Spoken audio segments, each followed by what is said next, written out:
Mutton ಪ್ರಿಯರಿಗೆ ಯಾವಾಗಲೂ ಒಂದು ಗೊಂದಲವಿರುತ್ತದೆ. ಎಳೆ ಕುರಿಮರಿ ಮಾಂಸ ಮತ್ತು ಬಲಿತ ಮೇಕೆ ಮಾಂಸದಲ್ಲಿ ಯಾವುದು ಉತ್ತಮ? ಅವುಗಳ ರುಚಿ, ಪೋಷಕಾಂಶಗಳು ಮತ್ತು ಆರೋಗ್ಯ ಪ್ರಯೋಜನಗಳಲ್ಲಿನ ವ್ಯತ್ಯಾಸಗಳೇನು? ಮಾಂಸದ ಗುಣಮಟ್ಟವನ್ನು ಮೇಕೆಯ ವಯಸ್ಸು ಹೇಗೆ ಪ್ರಭಾವ ಬೀರುತ್ತದೆ ಎಂಬುದನ್ನು ಇಲ್ಲಿ ನೋಡೋಣ. ಭಾನುವಾರ ಬಂತೆಂದರೆ ಸಾಕು, ನಮ್ಮ ಮನೆಗಳಲ್ಲಿ ಮಾಂಸ ಬೇಯಲೇಬೇಕು.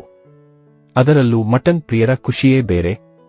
ಆದರೆ ಮಟನ್ ಅಂಗಡಿಗೆ ಹೋದಾಗ ಪ್ರತಿಯೊಬ್ಬರನ್ನೂ ಕಾಡುವ ದೊಡ್ಡ ಗೊಂದಲವೆಂದರೆ ಕುರಿಮರಿ ಮಾಂಸ ತೆಗೆದುಕೊಳ್ಳಬೇಕಾ ಅಥವಾ ಮೇಕೆ ಟಗರು ಮಾಂಸ ತೆಗೆದುಕೊಳ್ಳಬೇಕಾ ಎಂಬುದು.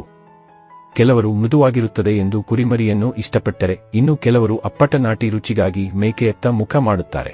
ಅಸಲಿಗೆ ಇವೆರಡರಲ್ಲಿ ಯಾವುದರ ರುಚಿ ಚೆನ್ನಾಗಿರುತ್ತದೆ? ಆರೋಗ್ಯದ ದೃಷ್ಟಿಯಿಂದ ಯಾವುದು ತಿಂದರೆ ಹೆಚ್ಚು ಪ್ರಯೋಜನ ಎಂಬುದನ್ನು ಇಲ್ಲಿ ತಿಳಿಯೋಣ. ಸಾಮಾನ್ಯವಾಗಿ 1 ವರ್ಷದೊಳಗಿನ ಕುರಿಮರಿಗಳಿಂದ ಬರುವ ಮಾಂಸವನ್ನು ಲ್ಯಾಂಬ್ ಎನ್ನುತ್ತಾರೆ.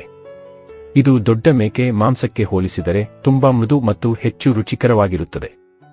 ಇದರಲ್ಲಿ ವಿಟಮಿನ್ಗಳು ಮತ್ತು ಕೊಬ್ಬು ಹೆಚ್ಚಾಗಿರುತ್ತದೆ. ಇದರಲ್ಲಿ ಫೈಬರ್ ಕಡಿಮೆ ಇರುವುದರಿಂದ ಬಾಯಲ್ಲಿಟ್ಟರೆ ಕರಗಿದಂತೆ ಭಾಸವಾಗುತ್ತದೆ. ಇದು ಬೇಗನೆ ಬೇಯುತ್ತದೆ ಮತ್ತು ಮಸಾಲೆಗಳನ್ನು ಸುಲಭವಾಗಿ ಹೀರಿಕೊಳ್ಳುತ್ತದೆ. ಹಾಗಾಗಿ ರುಚಿ ಅದ್ಭುತವಾಗಿರುತ್ತದೆ. ಮಟನ್, ದೊಡ್ಡ ಮೇಕೆ ಅಥವಾ ಟಗರು ಮಾಂಸಕ್ಕೆ ನಾವು ಸಾಮಾನ್ಯವಾಗಿ ಮಟನ್ ಎಂದು ಕರೆಯುವುದು ಇದನ್ನೇ. ಇದು 2 ವರ್ಷ ಮೇಲ್ಪಟ್ಟ ಮೇಕೆಗಳಿಂದ ಬರುತ್ತದೆ.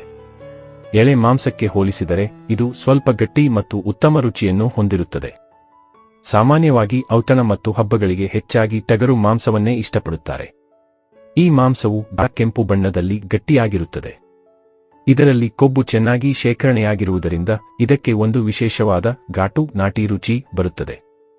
ಇದರಿಂದ ಮಾಡುವ ಗ್ರೇವಿ ತುಂಬಾ ದಪ್ಪವಾಗಿ ಅದ್ಭುತ ರುಚಿಯನ್ನು ಹೊಂದಿರುತ್ತದೆ. ಆದರೆ ಇದು ಬೇಯಲು ಹೆಚ್ಚು ಸಮಯ ತೆಗೆದುಕೊಳ್ಳುತ್ತದೆ. ಇದರಲ್ಲಿ ಕೊಬ್ಬಿನಾಂಶ ತೀರಾ ಕಡಿಮೆ ಇರುತ್ತದೆ. ಸಂತೃಪ್ತ ಕೊಬ್ಬು ಮತ್ತು ಕ್ಯಾಲೋರಿಗಳು ತುಂಬಾ ಕಡಿಮೆ. ಅದಕ್ಕಾಗಿಯೇ ಈ ಮಾಂಸ ಸುಲಭವಾಗಿ ಜೀರ್ಣವಾಗುತ್ತದೆ. ವಿಶೇಷವಾಗಿ ಚಿಕ್ಕ ಮಕ್ಕಳು, ವೃದ್ಧರು ಮತ್ತು ಜೀರ್ಣಕ್ರಿಯೆ ಸಮಸ್ಯೆ ಇರುವವರಿಗೆ ಇದು ತುಂಬಾ ಒಳ್ಳೆಯದು.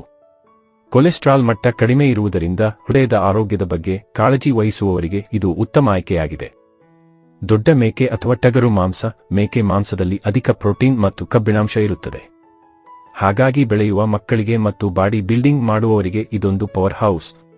ಇದರಲ್ಲಿ ಜಿಂಕ್ ಮತ್ತು ವಿಟಮಿನ್ ಬಿ12 ಕೂಡ ಸಮೃದ್ಧವಾಗಿದೆ. ರಕ್ತಹೀನತೆ ಇರುವವರಿಗೆ ಮೇಕೆ ಮಾಂಸವು ರಕ್ತವನ್ನು ಹೆಚ್ಚಿಸಲು ತುಂಬಾ ಸಹಾಯ ಮಾಡುತ್ತದೆ. ಇದು ದೇಹಕ್ಕೆ ತಕ್ಷಣದ ಶಕ್ತಿ ಮತ್ತು ಬಲವನ್ನು ನೀಡುತ್ತದೆ. ಮಾಂಸದ ವಿನ್ಯಾಸ, ಕುರಿಮರಿ ಮಾಂಸ ತುಂಬಾ ಮೃದು ಮತ್ತು ರಸಭರಿತವಾಗಿರುತ್ತದೆ. ಮೇಕೆ ಮಾಂಸವು ಗಟ್ಟಿಯಾಗಿ ಅಗಿಯಲು ಅನುಕೂಲಕರವಾಗಿರುತ್ತದೆ. ಕುರಿಮರಿ ಮಾಂಸವು ಕಡಿಮೆ ಸಮಯದಲ್ಲಿ ಬೇಗನೆ ಬೇಯುತ್ತದೆ. ಅದೇ ಮೇಕೆ ಮಾಂಸ ಬೇಯಲು ಹೆಚ್ಚು ಸಮಯ ತೆಗೆದುಕೊಳ್ಳುತ್ತದೆ. ಕುಕ್ಕರ್ನಲ್ಲಿ ಹೆಚ್ಚು ವಿಷಲ್ ಬೇಕು. ಕೊಬ್ಬಿನ ಪ್ರಮಾಣ, ಕುರಿಮರಿ ಮಾಂಸದಲ್ಲಿ ಕೊಬ್ಬಿನ ಪ್ರಮಾಣ ತುಂಬಾ ಕಡಿಮೆ. ಅದೇ ದೊಡ್ಡ ಮೇಕೆ ಅಥವಾ ಟಗರು ಮಾಂಸದಲ್ಲಿ ಹೆಚ್ಚು. ಜೀರ್ಣಕ್ರಿಯೆ, ಚಿಕ್ಕ ಕುರಿಮರಿ ಮಾಂಸವು ಸುಲಭವಾಗಿ ಜೀರ್ಣವಾಗುತ್ತದೆ. ದೊಡ್ಡ ಮೇಕೆ ಮಾಂಸ ಜೀರ್ಣವಾಗಲು ಸ್ವಲ್ಪ ಸಮಯ ತೆಗೆದುಕೊಳ್ಳುತ್ತದೆ. ಯಾವ ಅಡುಗೆಗೆ ಯಾವುದು ಉತ್ತಮ? Mutton fry, mutton biryani, mutton ಸೂಪ್ಗಳಿಗೆ ಎಳೆ ಮಾಂಸ ಉತ್ತಮ. ಅದೇ ಘಾಟಾದ ಗ್ರೇವಿಯೊಂದಿಗೆ ಮಟನ್ ಕರಿ, ತಲೆ ಮಾಂಸ, ಬೋಟಿ ಬೇಕೆಂದರೆ ದೊಡ್ಡ ಮೇಕೆ ಮಾಂಸವೇ ಒಳ್ಳೆಯದು.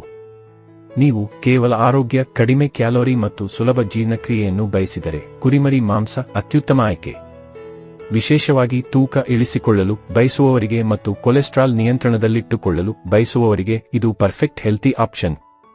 ಆದರೆ ದೇಹಕ್ಕೆ ಉತ್ತಮ ಬಲ, ರಕ್ತವೃದ್ಧಿ ಮತ್ತು ಹೆಚ್ಚು ಪ್ರೋಟೀನ್ಗಳು ಬೇಕೆಂದರೆ ಮೇಕೆ ಮಾಂಸ ಪ್ರಯೋಜನಕಾರಿ. ಆದರೆ ಇದನ್ನು ಮಿತವಾಗಿ ತಿನ್ನುವುದು ಉತ್ತಮ.